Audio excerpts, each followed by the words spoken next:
Okay. I think you'd agree that this phone doesn't like to focus.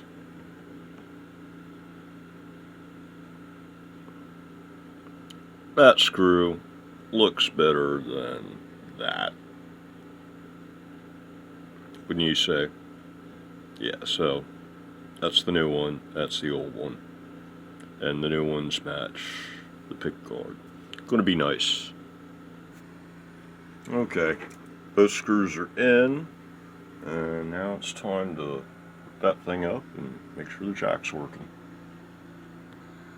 Okay, here we go. Turn that on, and on bridge, volume's up, tones up, and hello.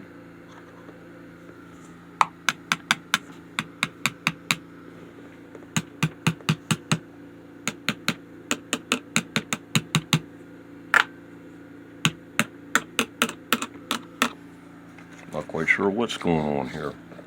Hold on a sec. Well, I don't know how, but appears there's something wrong with the jack. Maybe a wire pulled loose. Let me crack it open and see what's up. Okay.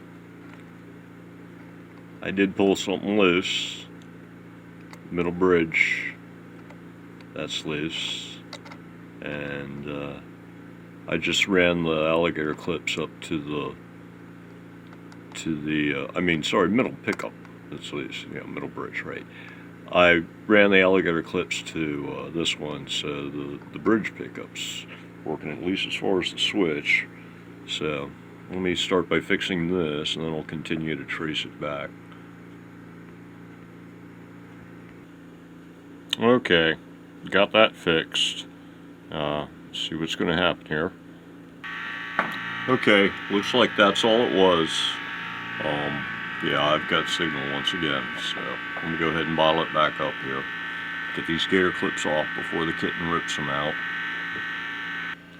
Okay, all bottled back up again, and everything's working now. So, good to go. Okay, looks like the strap locks are next. Let you get a look at what they look like here. Pretty cool, pretty cool. So, but as you can see, that's like this dark chrome or pewter kind of a thing, as opposed to like it's a little dark compared to a regular silver. So that's the reason why I didn't use on my telly build. Maybe I should have, but anyway, they're gonna go on this one. This thing's already got the holes. If you can see it there, yeah, there's a hole. Yeah, so it's got the original holes in it still. Let me unplug this thing.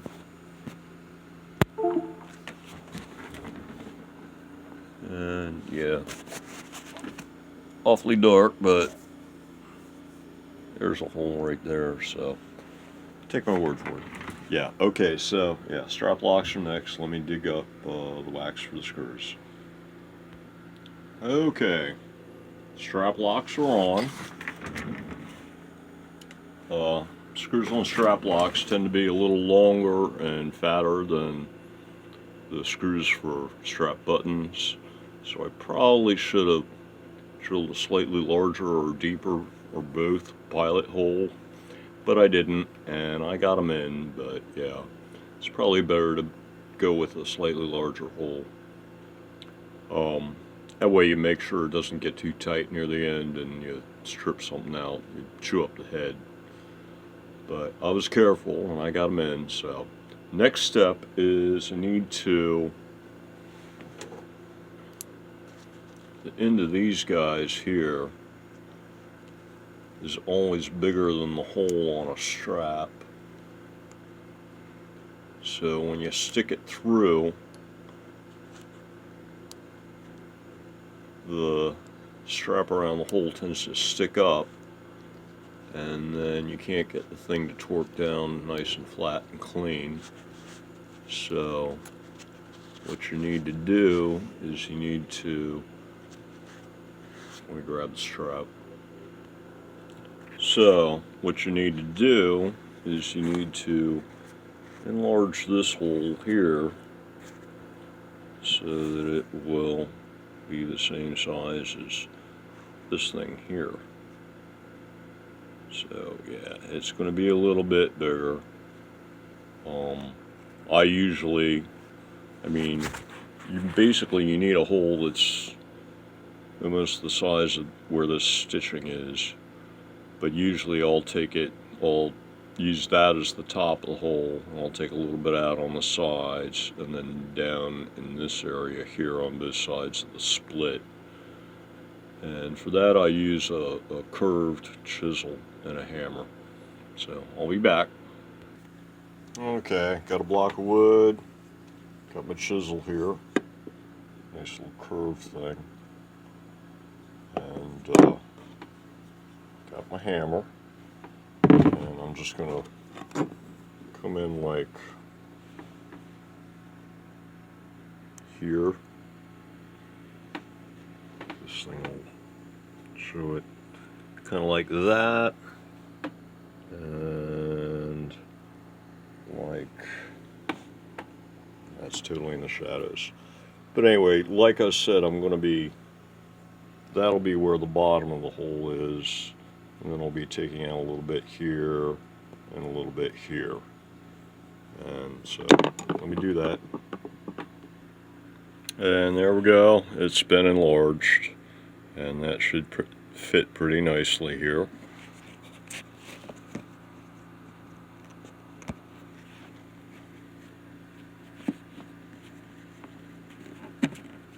Yeah, there you go. So looks good, looks good. And then you don't have to worry about if it's a little rough around the edges here, because this will cover it. So yeah, that'll look real nice, and it'll sit all nice and flat too. And so let me go ahead and put that on. And there it is. Really not that much to it. Just get it all nice and straight on this end, pointing the right direction, and very carefully tighten it up with, I just use pliers. Just be careful so you don't mess up your hardware, your finish. And yeah, so it's all set, and it sits all nice and flat and clean and everything like that, so that'll look quite good. And goes right on. This thing, there we go. Yeah, so works great. I always put dual strap locks on every build. Some players like to disconnect up here. Most folks disconnected it at the bottom, as I recall.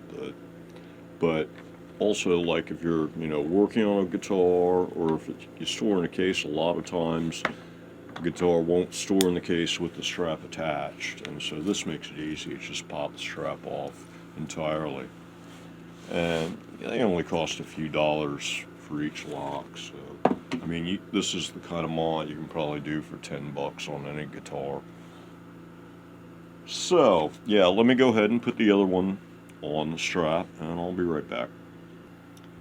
Yeah, I said that you can probably do it for just a few dollars. These obviously are not baseline strap locks. These are fancy ones. These cost, I don't know, $15, $20 maybe, something in that range. Might even been 25, who knows. But anyway, yeah. You can get just, basic gold or silver or black strap locks for I think like $4 a lock, $3 a lock, in that kind of range. So it's not that bad. Okay, and there's number 2 all punched out. Time to put it together. Okay, and so there it is, all on the guitar. Nice flame strap to go with the cherry burst there.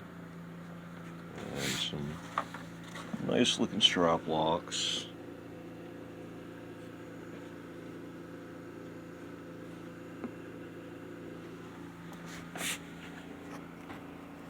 This is, yeah, there it is. Hey, hello, Mr. Straplock.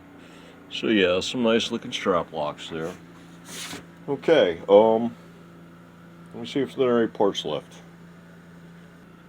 Say hi, Princess. Everybody, this is Princess. Okay, this is all I have left in the way of parts. I got the original spring cavity cover. I did put that one spring back on it, the one that fell off. The claw doesn't seem to be adjusted up very tight yet. Got the leftover screws from the pick guard, a couple of Allen wrenches. These are the lock washers for the CTS pots that it didn't need because the pick guard's pretty thick. So yeah, once you put these on, there wasn't enough left of shaft sticking through to get a nut on it once you put the washer on, so I left these off. These are the two screws from the jack that are replaced with these nicer screws, and the docks for the set of pickups that I got for it. And that's all the parts left, so I think we can color this one done pretty much. The next thing is going to be a cleanup. It'll be basically the same procedure you saw me do with cleaning the face here before I put this on, except I think I'm not going to worry about the scratch stuff. I don't think that stuff didn't give me impressive enough results to bother, I don't think. And then I don't know, I might hit the back with it. The rest of this stuff is all lacquer, so that's a different scene. So yeah, a cleanup, a string up, and a setup, and then a sound sample if I had like stuff to record on. I don't think it's worth bothering on just a phone mic, so. But anyway, I don't know. I'll see what's like. I haven't ever really heard these pickups yet, so it'll be interesting. But anyway, yeah. Okay, I'm gonna end it for this video now. I've already demonstrated the cleaning procedure, and I think you all know how to string a guitar.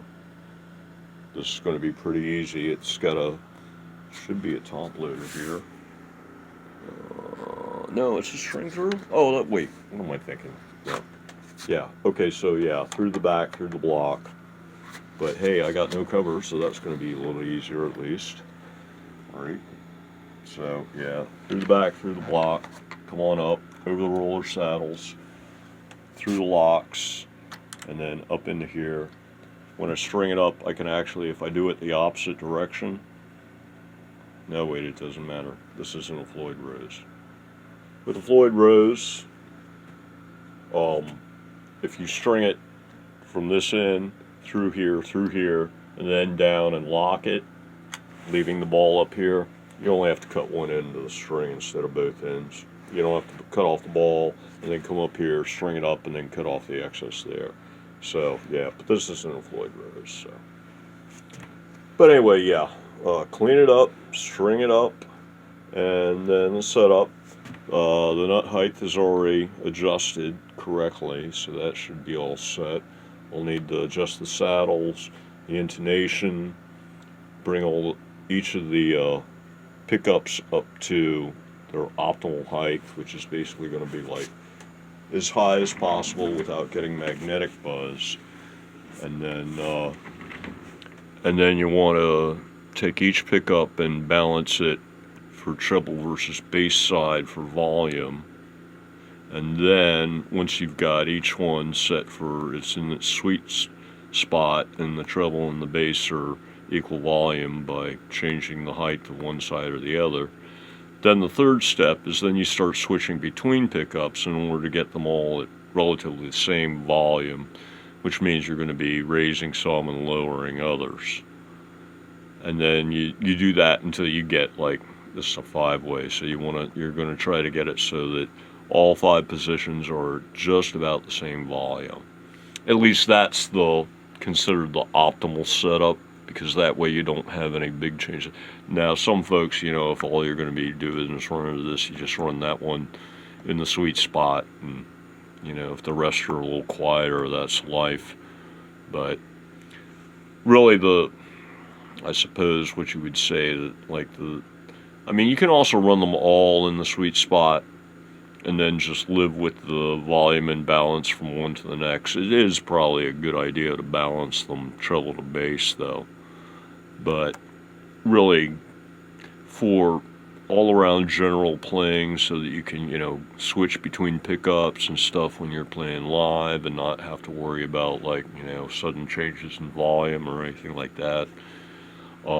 That's the optimal way, is you bring each one up to the sweet spot, and then you balance it treble versus bass, and then you balance the multiple pickups against each other so that you're at more or less, so when you're all done, all the trebles will be more or less the same volume, all the basses will be more or less the same volume, and everything will be as loud as possible while being the same volume, without being so loud that you get a magnetic buzz. So that would be the basic adjustment on the pickups on the setup, and all the rest of it, I mean, it's like, you know, there's a billion videos on YouTube for how to do what I'm going to be doing between here and the point where it's ready to play.